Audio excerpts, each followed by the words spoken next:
Hey y'all, my name is Wyatt. I started my career in workforce development with the state of Kentucky in 2010. That experience ignited a deep passion for manufacturing within me. I started this show hoping to raise more awareness around the bright outlook manufacturing careers have. Join me as I sit down with some of the manufacturing industry's most successful changemakers and learn how they're partnering people with technology. It's time to give people more meaningful work. This is Workforce 4.0. Hey y'all, welcome back to another episode of Workforce 4.0. I'm super excited to have Jame Soto on with us today. James is a serial co-founder and founder. He has currently 3 brands in the manufacturing space: Industrial Strength Marketing, Industrial Studios, and then Industrial Workforce Solutions. Is that right, James? Yeah, I'm a busy man, I think. Self-inflicted wounds here. Yeah, you are. Well, I am so grateful to you for taking some time out of your busy schedule today to come on the show and talk manufacturing and workforce development. This is going to be such a treat for folks. I'm thrilled to be here with you. Awesome. Well, I will let you give yourself more personalized introduction for those listening here today. Would you like to, in your own words, tell our listeners more about Jame Soto? Oh, wow. So I think very simply, it's like something I aspire for my children to be, every day work harder to be a gentleman, to be a scholar and learning, try to be athletic, be artistic and have something you believe in, and that's what I focus for and how I try to aspire to be. I'm an industrial. I was literally born in the Bronx, brought to a factory, literally my father was working at a plant just outside of New York City. And I literally worked my way through college on the plant floor. My sister became an industrial engineer. I was in digital media and like all the convergence of Google and Yahoo forming in the 90s. And I got recruited by Thomas Publishing, which is ThomasNet, Thomas Register of American Manufacturers, to help them transition from print to digital. And saw amazing opportunity in the market. And I was like, wow, these folks really needed help transitioning from traditional to technology-based marketing. And about 2010, fast forward in the business, the number one Inc. 5000 fastest growing company reached out to us saying, hey, we just moved and we need 160 engineers. And using recruiters at $20,000 a pop was just going to be really tough for us to get them to move because they want to move from West Virginia to where they relocated.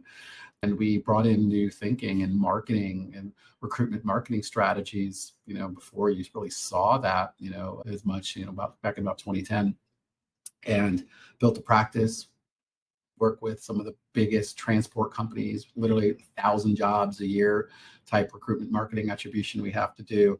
And then around the same time, just about 2012, we got an opportunity and saw this formation of Manufacturing Day. And us being industrials, us being also steeped in workforce and overall marketing, we said, hey, let's get behind this. And we made the biggest donation in our history. And we helped, brand, build, launch, and scale Manufacturing Day with NAM and FMA and all these acronyms, NIST, Manufacturing Institute, and just so many people. And just to see that grow to be literally 300,000 events, hundreds and hundreds of thousands of students, trending on Twitter, and just creating a movement. Now it's really America's Day. It's America's holiday. It's the first Friday of every October. It is Manufacturing Month. And, that's where my story just began with workforce. That's amazing. Well, I mean, you obviously have done some amazing things throughout your career. ThomasNet has been huge for the industry. And if our audience still isn't familiar with ThomasNet, it is a very valuable resource for manufacturers and industrial solutions providers. Great. It's a go-to tool for me. I use that quite a bit. So it's really cool to see that you're a part of that. And then also Manufacturing Day has just become huge, right? I mean, we are all going to post the first Friday in October. I mean, that's like, it's like mandatory, right? And then the involvement with the kids and getting the involvement for the school systems to do the tours has been huge, because I feel like we used to do that back in the 90s.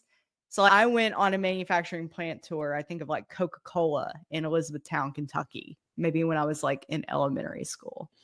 But then we like kind of stopped that And then it was a long time before I was back in another plant. And by then the technology has changed so much. So then it's like night and day, Yeah, right? it's really important because I do believe personally that although we're trying to change perceptions of manufacturing and manufacturing careers, I just think this generation, came up at a different time. So I think we need to transition to creating perceptions and creating experiences. And it's great and it's wonderful. And to your point, seeing and even remembering something you did in manufacturing early on, I actually took my children up to Northwestern Alabama for the best Ah, robotics competition. yep.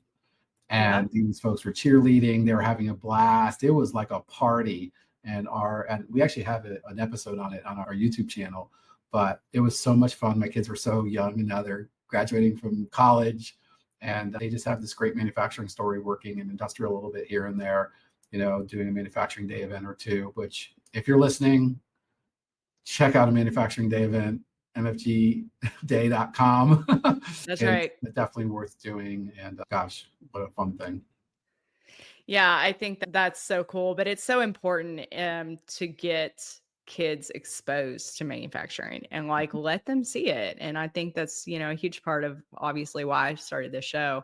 Yeah. And what I'm so passionate about is, listen, we have to show everyone what we're doing. We can't just hide behind our facilities or in our trans parks or behind, gates and not really get the word out there. Yeah. Right. We had to literally build playbooks for manufacturers on how to host a manufacturing day and do it right. Because if you don't do it right, you don't have your vestibule cleaned up, if you don't have access, you don't have a theme and something you're focusing on to really present to these folks and make it fun, it's really a challenge. So that's the good stuff.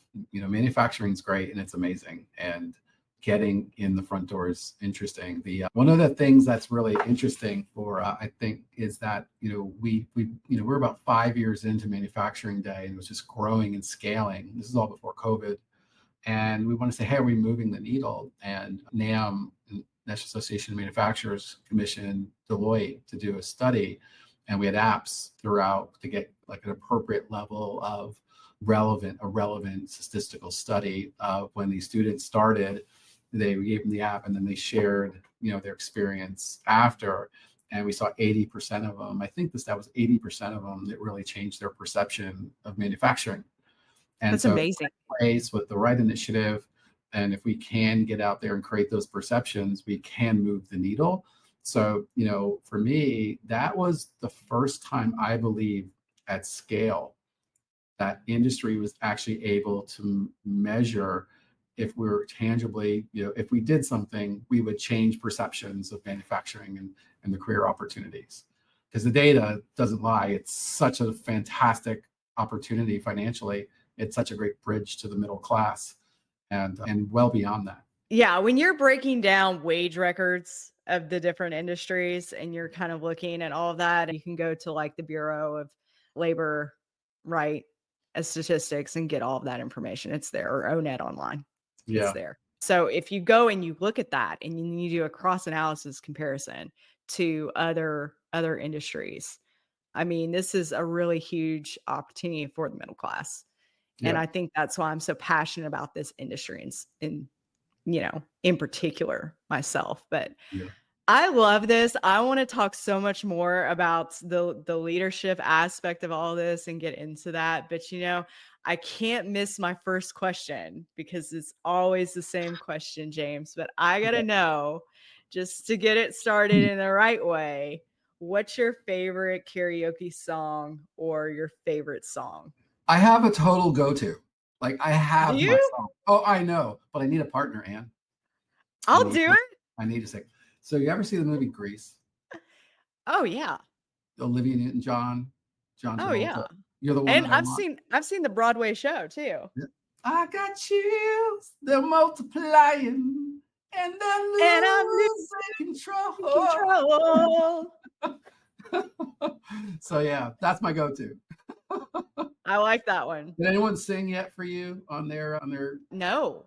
Now I have sang like maybe one time. Come on. I So think next I time I know. see you, and we're at like to wherever we're at, and we're going to hit a karaoke place. So let's do it. Yeah.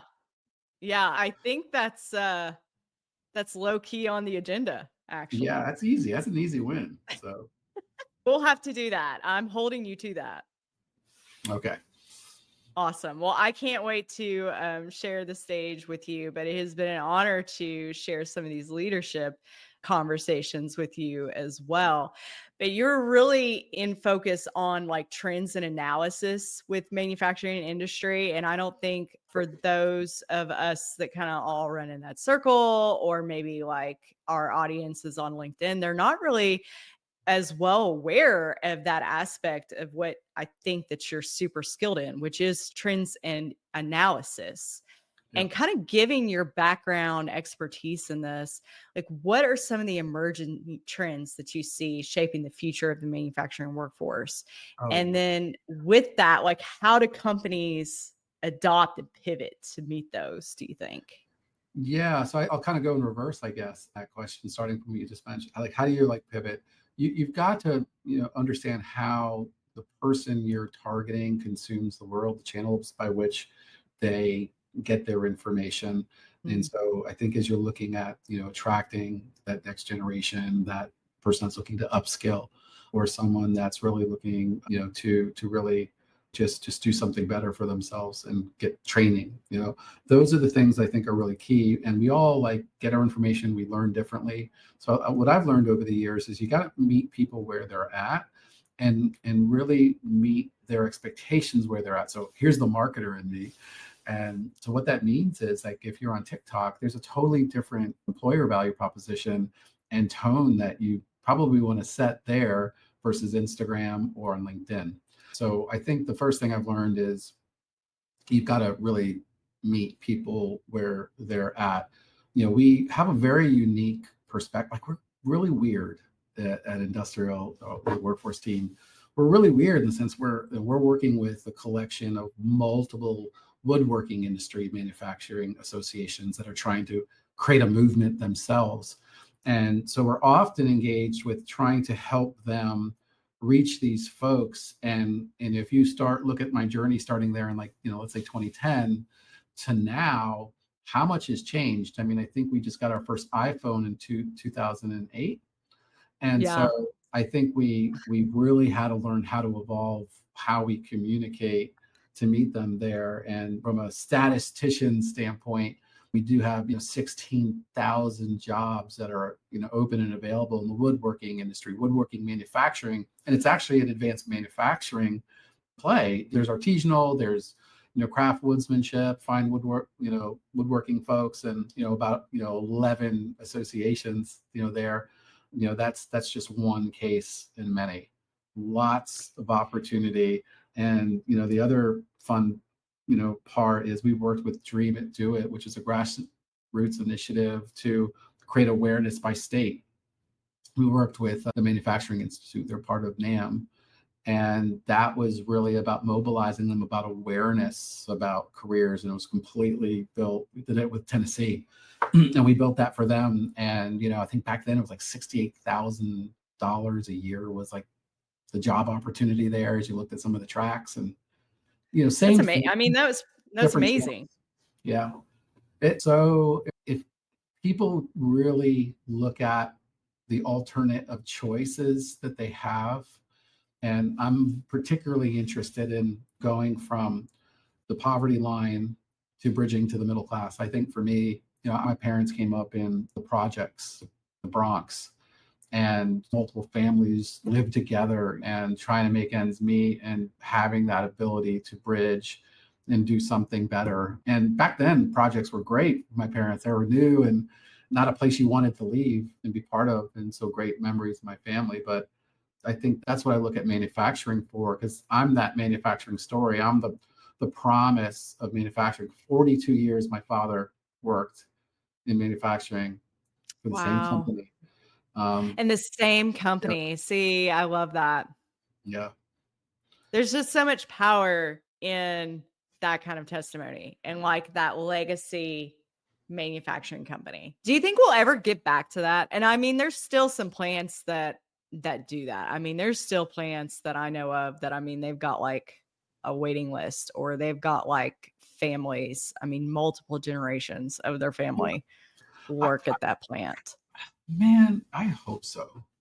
To be real honest, there's so much change going on in terms of how we work. I think the whole contract between a society and work, I think in the next decade is going to transform incredibly. We're seeing that now, just watching some content on what's happening in China with their rideshare. I mean, they have such an oversaturation of rideshare because of the poor economy that there's so much oversupply that they can't even make money. 200 yuan a year. That doesn't even cover their cost of the driving the vehicle and cost. And so meeting these disruptive business models like ride sharing and the gig economy to automation, I think what I hope for in getting all of us back together is that, we are truly freed from dangerous and repetitive work that was not natural to humans 200 years ago. And we have to work and we have to labor. But my hope is we can bring people together and they can work together and find a common cause and mission and purpose-driven endeavor to make ends meet. But I do think a lot is going to change. And I do remember working through college on that same plant floor with my dad. He was a manager there. And I remember sitting in the break room with the guys and they're playing spades. And they're all just talking and cracking up and joking. And I've always honored and celebrated people in manufacturing, especially the folks on working line 17 on the shampoo line at Clairol. Like that for me is something special, to be able to look at every single one of those people that they put kids through college on that plant floor. And maybe it wasn't always the best pay, but they were still able to do that. And my father used to go out and help people buy their first car and stuff that worked for him there. And, Yeah. Well, it had that community feel to it. I guarantee you, because we both have kids and yours are older than mine is still young. He's like 7.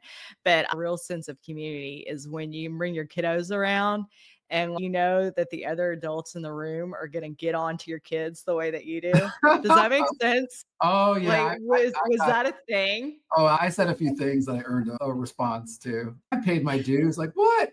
These are guys who are like 20 years. Yeah. Right? You can trust, like, that's your tribe, right? Like, that is indicative of your tribe. I can imagine bringing Phoenix around some of our friends and him acting up and them being like, Phoenix, your mama would have a fit. Yeah, but I mean, it was that kind of mentality, and like exactly like the whole story with playing spades, and if you needed something, we'd help you out. I think we've really got to get back to that in society at large, but specifically manufacturing. Yeah, absolutely. Be awesome. I agree. It's such a great place to be. And it harkens to a different time, and it's just crazy. Pensions, remember those? Oh my, I try to have this conversation with people because, like, I don't think, there was such a time when we had pensions. For those listening, we used to have pensions, and see, it was this thing where you paid in, and it was like 401k, only better, right? Yeah. You earn your pension, and they're essentially taken care of for the rest of your retired life and we've got our 401ks now and our Roths, but those are optional and not always taken advantage of. But yeah, it's a whole different thing. And now we're talking about, with all this automation and AI, potentially having to go to universal income, because you're in an age of abundance. And you probably know this, the number one employer of men in the United States the job is driving jobs. And if we really truly are on a path to transition to autonomous transport, which there's exciting progress with AI right now. I drive a Tesla and I'm seeing zero intervention drive. So imagine when many years from now, the most expensive thing for freight companies are the driver. What if I'm half wrong? It's so disruptive, and that's just one industry. And so for me, I think it comes back to like the belief in, when it comes to the manufacturing workforce, I believe in the power potential of women and men and people from all makes, the potential of them in manufacturing. I think It's a beautiful thing, but I do think we're going to have to adapt in the next decade. And there's two things when you're dealing with change management. There's like adaptive change where you have to ultimately adapt. And then there's functional change. You have to change functionally, like how you work. Are you willing to adapt? And some people aren't, and some people are. And then like you have to really learn. And those things are really key. Yeah, they are key.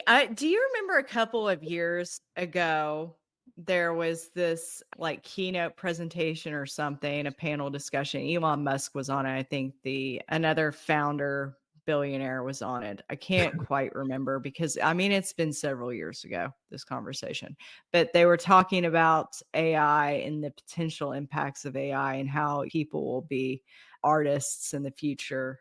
Yeah. And do you remember that? Yeah, I think who's going to win in the future, I think are the folks that actually have creativity, have a talent, have something, maybe you're God-given, like a voice. My daughter is a, fantastic, performer. And I can't say, but she's got a pretty major gig coming out of college. It's about to get announced in about less than a week.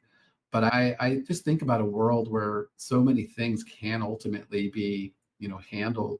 Where's the value in people? And I think it's our creativity, it's our skills, it's our craftsmanship. And that for me sounds closer to like what it was like 2 years ago. So 200 years ago, rather. Right. And I think it's gonna be a fun future, but definitely lots of differences.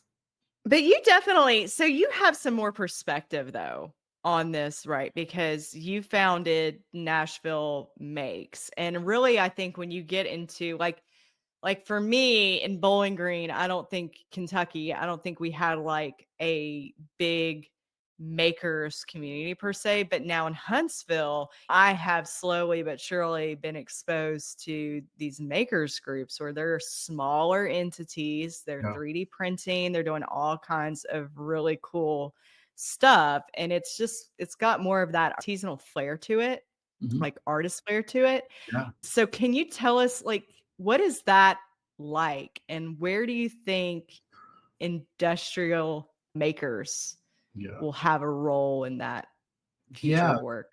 Well, there's the Urban Manufacturing Alliance, which is these maker, like Nashville Made is like one of them.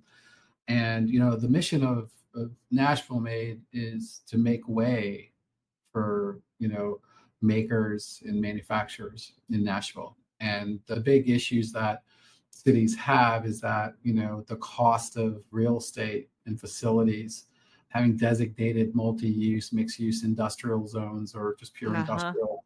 So there's the land side of it from that standpoint. And then all the way down to like, how do you get that craft maker that wants to like be a cut and sew person that makes, clothing products, all the way through like I make cakes and now I want to learn how to take them to market, how to get them in Whole Foods market, and the business side of that. And so, people have different aspirations. Some people just want to be known to do one-off craft things. Like, let's say I'm an iron worker, or I make custom, re-engineer products like musical equipment. That's the kind of stuff where I love unleashing that creativity. And I hope not everything is just mass produced in a factory, because I think some of the most beautiful things we make are handmade, and I don't see that going anywhere because it's just so therapeutic and enjoyable to do. Right. Really. Yeah, Nashville Made is really, for me, a labor of love. But all these people have different wants out of what they do as makers. And some people want a business, some people want a business that scales, some people just want a hobby. But I think that's such a cool avenue for manufacturing. Yeah. Like the industry, because you do think about, when you think about manufacturing, I mean, of course your first thought is, okay, Trains Park, industrial site, facility. Yeah, I haven't had anyone on the show before that can really talk about greenfield sites and what that looks like, and like area industrial authorities and development, and what that kind of project looks like. And then the access to the utilities, and then the access to rail, and then what all goes, what all kind of goes into that. Yeah, well, that's part of like urban planning. So, our building, we're in the historic packaging plant here, and we're part of one of those, greenfield properties. And for us, it's interesting because when we created Nashville Made, it started with a public-private partnership and a B corporation we created. And what it was really cool about is we were bringing the craft brewery companies in. We were bringing the mayor's office from urban planning and different incentive programs they had around affordable housing. We were bringing up the question like, hey, are we just going to let all of these great places in historic, the industrial Germantown community be converted to apartment buildings? How do we find new classes for zoning? How do we provide pathways for people to learn and take sewing courses and classes? How do we bring all these constituent stakeholders together?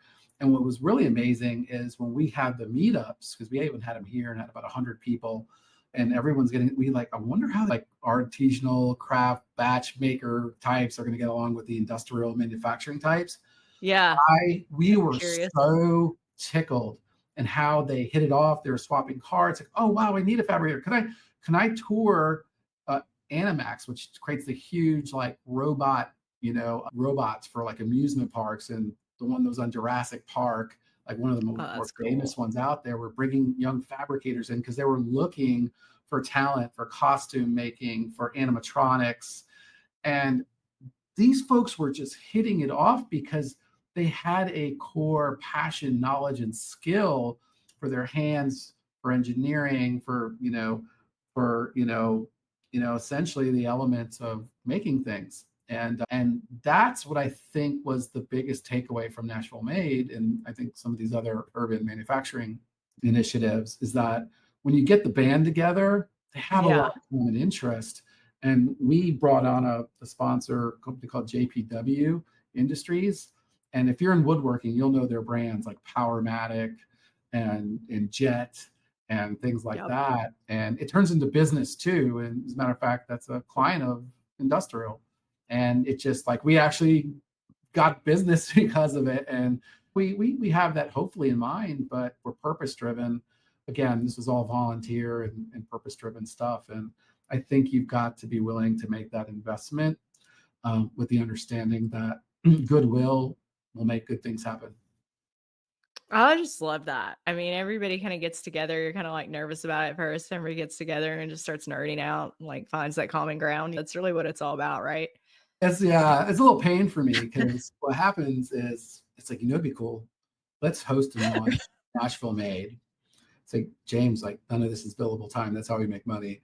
And right. So we made but this is cool investment in manufacturing day. It was massive. I mean, like way bigger than our britches as an organization for the time. And it turned out we now work with some of the people at the top of the government sector and the advanced manufacturing institutes because of it. And so I think my big take on workforce, because these are all related to workforce. It is. And what's really great is if you invest in the community, you engage with good intent and good spirits. And if you're willing to show show your mettle and roll up your sleeves and do some work, and got to the point where I think good things will happen. And it's funny, I remember Jennifer McNally pulled me aside when I was in Washington, D.C. at the National Association of Manufacturers. She goes, I gotta talk to you, James. Like, you're doing this, you put so much into this. She's like, what's your ask? So this is D.C. Everybody wants to know in Washington, D.C. politically, like, what do you want? Yeah. Like, I don't want to ask. It's just being part of this and being connected at this high level. But no, that can't be enough. You've got to make money. Like, what's your ask? And we ended up working with them a bit, for a couple of years. And then it led to this and led to that. And I just found that when you think about your career, when you think about whether you're a business person, everyone's concerned with networking and being there and exposed. I think you have to be really willing to put yourself out there authentically. But when you see a good thing and you see a good moment and you see some potential, if it's in your bones, if you have that desire to have vision and put yourself out there and willing to do the work, like you can make amazing things happen, and you can get yourself embroiled into some great opportunities, whether it's partnerships or careers or job searches. You can. But more than the passion and the purpose behind the business, and I love the mission statement, and they really live up to it. But if you're really into it, like get into it and be willing not to just get a job, but try to get on mission, and get on vision. I think that that's so cool that you said that, because I cannot tell you how many times where I've just like walked into something like that. Like, hey y'all, what are we doing today? Yeah. And then these major ideas are hatched, right? And you're like, Yeah. okay. And then it just kind of leads, it just takes on its own life force, right? Yeah. And it's Yeah, so it fun. does. It's So fun. interesting. It's so interesting. It's like, it's funny. I haven't talked about this all at once in a while. And I'm like thinking about like, wow, like that's some stuff. There's a theme here. So, and it's like, we think about our careers in our body of work. I like to put it as our body of work at the end of the day, and we're sitting here. There's probably 3D podcasting. We're probably in 3 dimensions in another world or something. That's cool. And if we're sitting here at the end of our careers, like what are the things we're going to be when it comes to our careers? When we look at it at, the retirement phase, what are we going to look at with fondness? I don't know it's going to be the money we made.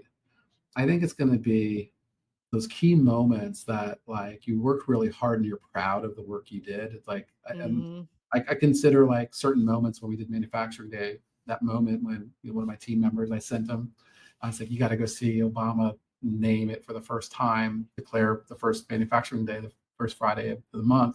Like that, for all the freaking hard work, was a great moment. That's what we're going to take with us, that those real things we're really proud of for our body of work and the lives we've impacted along the way.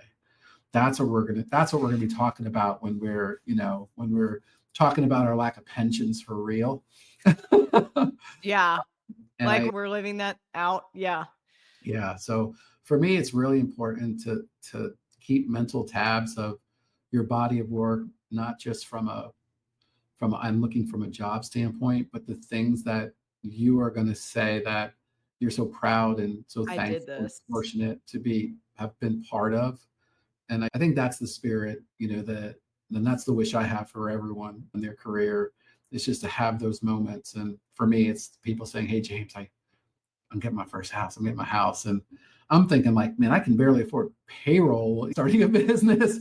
And then you're starting to see people and compounding, and you see millions and millions of dollars that you've earned and all that great stuff as a business. But guarantee you, most of it goes into the people. And if you can't get really excited about people who've impacted you and you may have impacted, I wish that for you, for your career. I love that. I feel like we're so aligned in that. I just think you've got to like go, what are you leaving behind? And it's not, for some people, it's like a physical or tangible legacy aspect. For me, I think it's personal for everyone that is like super ambitious and is super career driven and everything. But like for me, it's like, what have I accomplished that I can rest and know that my child and his children are gonna be okay? You know what I mean? Like that's, I guess, my driving motivator behind it. Yeah, it's so visceral. It's like to our DNA, we're here to provide, we're here to nurture. The thing that really gets me, and I'm getting older, maybe that's why, what really gets me is I really think like about our second act in life, at my age. I think of like, I'm gonna live to 100. You got to set a goal, right? And so when you hit 50, you're like, okay, I'm a Gen Xer, coolest generation ever. Sorry, I'll just put it out there. No, y'all are fun. Yeah, and I really think like, what's this second act going to be like? You want to have like really good mental health, emotional, physical health. You want to increase your health span, not just lifespan, but health span.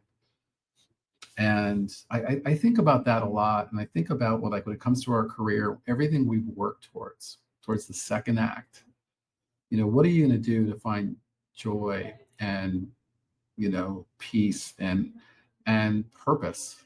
And I really think about not wanting to see anyone be alone in their life. And I think we have so much responsibility of what are we really working towards? Do you have a fortune of friends and family?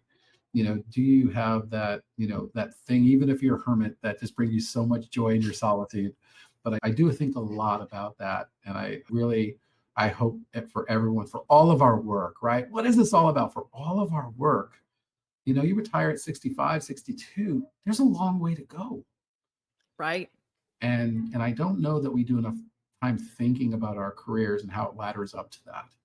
And that, we all want to provide and nurture. And to your point of being motivated, I'm significantly more concerned about the second act and my family and my children, because I want them to be okay. I want them to never be alone. And I think that a lot of times when we think about work, we're talking so much about the money and all this stuff. But man, like, we are defenseless when we enter this world, and someone cares for us, and we are just as defenseless towards the end often. And and it'd be nice to have someone there to care for us if we can't care for ourselves.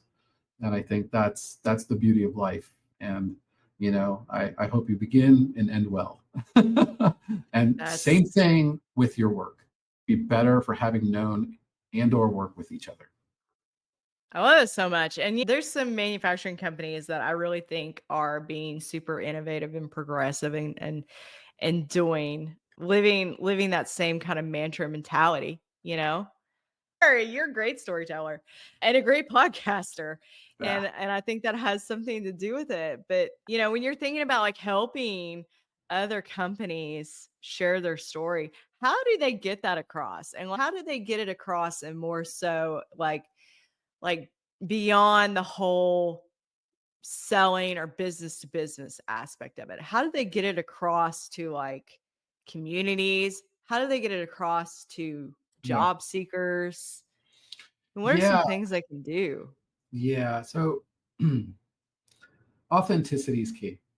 And it's very hard. And often, even though you may have a real purpose, a real mission, let's say core values, core values are really key, because I think those are the things that help guide us. That shows what embodies us. Often when we do brand workshops or employee value proposition work or employer branding. But when we're getting down to the core values, it has to be embodied by the leader. And by the way, as leaders, we're inbounds and out of bounds of our core values. It's really a tool we use. And so I think if you're going to go out, to your point, to the community, and you're going to reach out, I think it's key to know who you are, where you're going, and how you're going to get there, and what are your mission, vision, and values. And so for me, I think if there is a clear vision for an organization, if there is a purpose statement or cause that you have, I think the work you have to do as an organization is to really understand, those things, but also your core values. So our core values is that it's a manifesto, but essentially we work for life. We don't work, no one works for me. They work for their family, the people they love, the causes that are close to their heart. Our company, we actually believe that, we are ultimately responsible for our growth and development, but we have to help people be better for having known and worked with us, and that you have to do the things you're passionate about. That's actually our work for life core value. We question the status quo as a core value.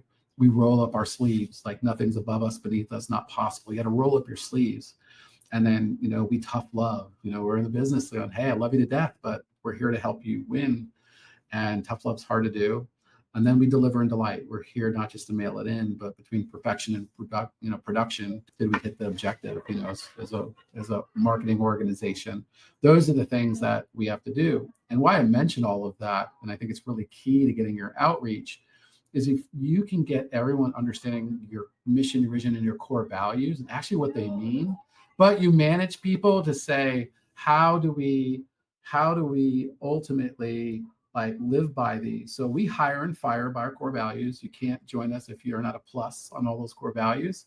When we do reviews, if you're a plus minus, it's a heads up. And if you're minus, you can't work here anymore. That's how serious we are. But what I think the better way to explain it, less punitively, and definitely rewards are with those living up to those aspirations, and we are off track in our journeys from time to time, is then you can then go into the community because you can articulate your values. And I think the best tip I would give to folks, once you have core values, especially as a leader, basically for everyone, when it comes to something that happens, like I had a team member that came in, we had this deadline, and we do not celebrate people working past 6 p.m. We don't celebrate, thanks for coming in and working Yeah. We have Yeah. seasons. We have seasons for sure in our business, but we don't celebrate that. If you miss a child's recital, you're coming to my office. We're having a talk. I didn't bust my chops creating this business to try to create an environment so you have that grace and that ability to do what's most important. Go see your family. That's the regrets at the end of your career, missing out, that we want to avoid. But basically, what we try to do, what I try to do, and every leader should do this, is every time you see that core value in action, you call it out. So when someone comes in and stays extra hours, like, hey, thanks, Christine. Thanks. I saw that you came in. Thanks for rolling up your sleeves. And so when they're embodying it, we're connecting it to the core value when we see it in action. And when we don't, we also bring it up to more in a private environment. And so, it's like, hey guys, like we work for life. We don't live to work, So, be there at those life special moments. So even though we have this PTO policy and all this stuff, if there's something special and it's once in a lifetime and you're going to see a long lost family member. Right. This is right. Yeah. Right. So buy the ticket. Go. Yeah. Bye. And then we're trying to get better at like letting people, we were great at this for years, but then we got really big. Like we have a go dark policy. We have a team that's so passionate about serving the clients and we have to deliver, but I'm actually working on the go dark stuff again. So don't vacation while you work and don't work while you vacation. There you go. Right.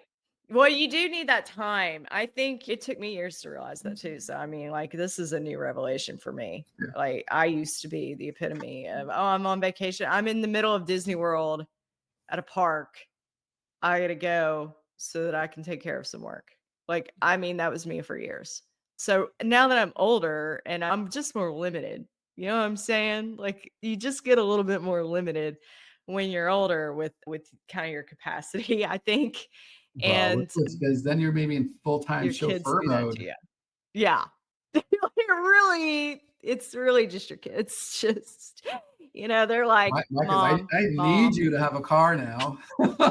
So you got to run and do all that. So you're limited and you understand the value of your working hours and your after hours. I think Phoenix has been very good at creating that awareness within me. So yes. Yeah, well, we've had family conversations before, and that's such a special thing to have a family and be brave and provide and, do it all, girl boss, influencer, news and brews out there, manufacturing champions, influencers in the house. Let's go. Let's go. Okay, yes, but I'm prudent, I think, in our group. I mean, I'm kind of like 𝗶𝘀 𝗘𝗽𝗶𝘀. Have you given like the scoop on the crew yet to your audience? I think a number of them have been guests. So you have like the best group of manufacturing allies and friends and women and men and students and a lot of creators and influencers. And so maybe a little tip for everybody, create your tribe and your career tribe, because I think we're all sharing in a journey, to this new medium that's still somewhat fresh to manufacturing, and people are truly making way for themselves by telling their stories and documenting and honoring and celebrating and being curious and sharing their growing insights with people. So kudos to you, Anne, for really taking the mantle of Workforce 4.0 and really bringing focus and concentration and your personality and influence to industry. Yeah. But I do think it's like I do think it's a responsibility, to like lead. Use your platform to lead people. And I think you do that so well as well. Yeah. Really. I try. I am not perfect by any ways, any measure, but I think the key thing is, I think it just comes back to like what we're talking about comes down, what do we really value? And I think what I appreciate about you and a lot of the people out there that are trying to recruit and bring folks into this industry, I just appreciate the folks that have given manufacturing a chance, who have made that investment and they've come to us wherever they are in the supply chain And I think that that's just very honorable, because there's a difference between, we've all had jobs, right? But Oh yeah. Like, somehow yeah. we've made this path to care about an industry. And I think that's maybe a question. It's like, why should we care? Like, why should we care about this though? And I think Yeah. that's all those things you mentioned. Like, it's the people, it's the fact that in 2022 we got together for a long time since COVID, and it was like I called it like a friend around every bend. And we were at McCormick Place, and I felt like that was the homecoming for manufacturing, you know, at the IMTS Plus Creators Lounge. And I think that's where we met for the first time. And I think, were you there? Were you there in Chicago, McCormick Place? I think, honestly, I think I missed that I event. But I Well, we was caught you in at, March after that. We caught you after the New Year. well, For yeah, we manufacturing. went to Manufacturing Champions, and we did that. And then, yeah, 𝗧𝗵𝗶𝘀 was awesome. I love Jame too. Yeah, I just love yeah, Jame. yeah. That was we hosted with Informa Markets Engineering. You know, they're the biggest trade show conference holder in the world. Yes, That's crazy. They do shows internationally. Yeah, Yeah, it is. It's yeah. I really wish I could tell cool. you some things about what we're up to, but I can't yet. We'll catch up at IMTS this year. Yeah, it's gonna be good. So Jim Olin, shout out to Industrial Studios, telling the stories of the next wave of the Industrial Revolution. They're great. And you've been so helpful in the News and Brews work we did at IME West out there in Anaheim, and bringing the workforce experience. And I think at the end of the day, for our careers, it's these relationships we, make along the way. And I'll say this to you because it was said to me, we may not always work together, but we'll always be friends. And I think that's what I'm looking for. And the gentleman who said that to me is Randy Bro, and he's the president of Genuine Parts Company. And he was with Baldor, ABB Baldor. And then he was the president of Motion Industries. And he's just a friend for life. And I think that's what I really cherish. And I know we're going to keep in touch. For sure. James, I really appreciate the conversation today. But for those listening, do you want to tell us where the best point of contact is for you? How can we get a hold of James Soto? Oh my goodness. Well, I'm very fortunate enough to have a great team at Industrial Strength Marketing. We're in the industrial family of brands. You can find us at industrialstrengthmarketing.com. You can find the great, wondrous, and just excitingly entertaining folks from Industrial Studios at industrialstudios.com. And we are launching industrialworkforce.com. And we treat them all as very separate, specialized disciplines, as separate business units. And so whether it's addressing the next wave of the industrial revolution's workforce, to just making marketing the strength of your business, like, we just are fortunate enough to have great friends like you and people from time to time we can help. So thanks for the acknowledgement. That's how you find me. Awesome. Absolutely. Well, thank you, James, so much. I appreciate the conversation. It means a lot to me that you came on the show today. And for those listening to Workforce 4.0, get in touch with James Soto and learn more about all of their awesome solutions. And we will see you all next week on Workforce 4.0. Thanks, Ann.